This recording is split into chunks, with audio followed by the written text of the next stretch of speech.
Hola a todos, bienvenidos a Idioma Academy. El día de hoy vamos a realizar el ejercicio número 8.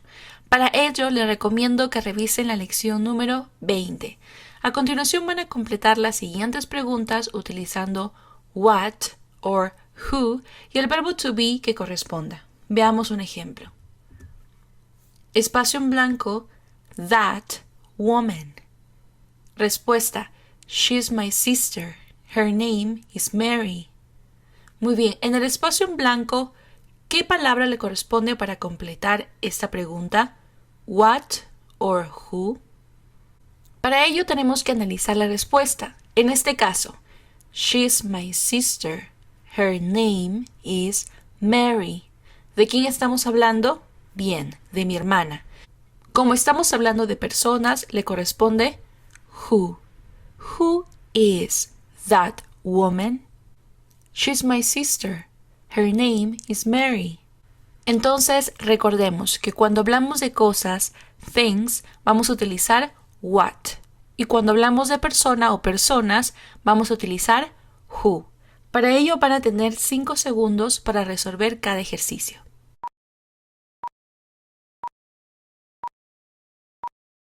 They're ballpoint pens.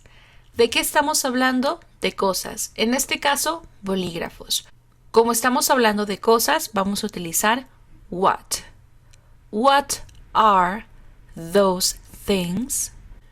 What are those things? They're ballpoint pens.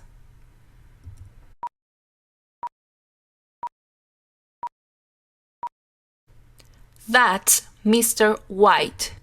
¿De quién estamos hablando? De Mr. White. Como es una persona, utilizamos who. Who is that? Who is that? That's Mr. White.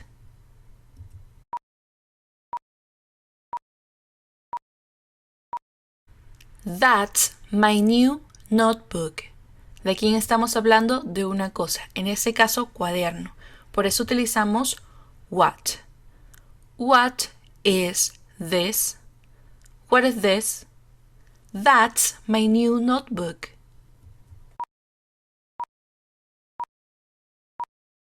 I'm not sure, but I think they're new students from Argentina.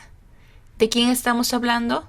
De los estudiantes, de personas. Por eso utilizamos who.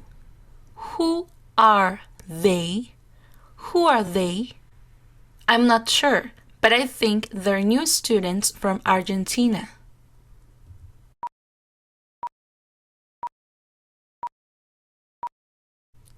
Anita. ¿De quién estamos hablando? De Anita. Pero esta es una pregunta muy curiosa. Revisemos primero la pregunta. Espacio en blanco, your name. Eso nos da a entender que estamos preguntando acerca de su nombre y es algo abstracto. Como es una cosa, algo abstracto, entonces empezamos con what. What is your name? What is your name? Anita.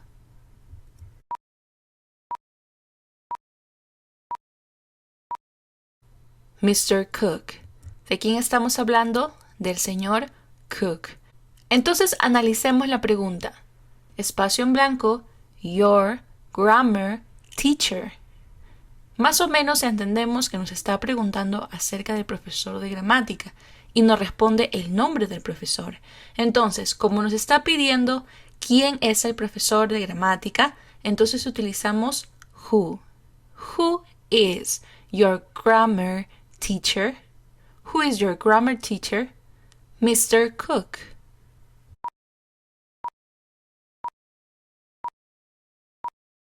De igual manera, vemos que en la pregunta nos están diciendo acerca de profesores favoritos y en la respuesta encontramos dos personas, Mr. Cook and Mrs. White. Por eso le corresponde who. Who are your favorite teachers? Who are your favorite teachers? Mr. Cook and Mrs. White.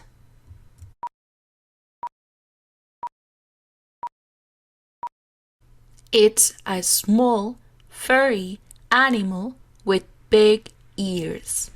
¿De quién estamos hablando en la respuesta? De un animal.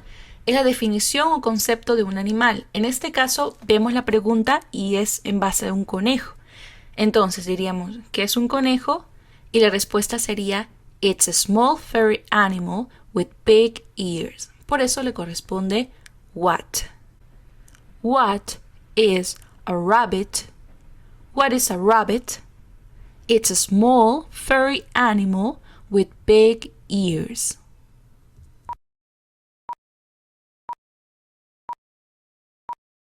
De igual manera, en la respuesta nos están dando el concepto o la definición de un animal. En este caso, los murciélagos. Bats, murciélagos. They're animals that can fly. They're not birds. Entonces le corresponde what. What are bats? What are bats? They're animals that can fly. They're not birds. Muy bien, ahora es tiempo de comparar sus respuestas. ¿Qué tal lo hicieron esta vez? No olviden comentar y suscribirse al canal y nos vemos en el siguiente tutorial.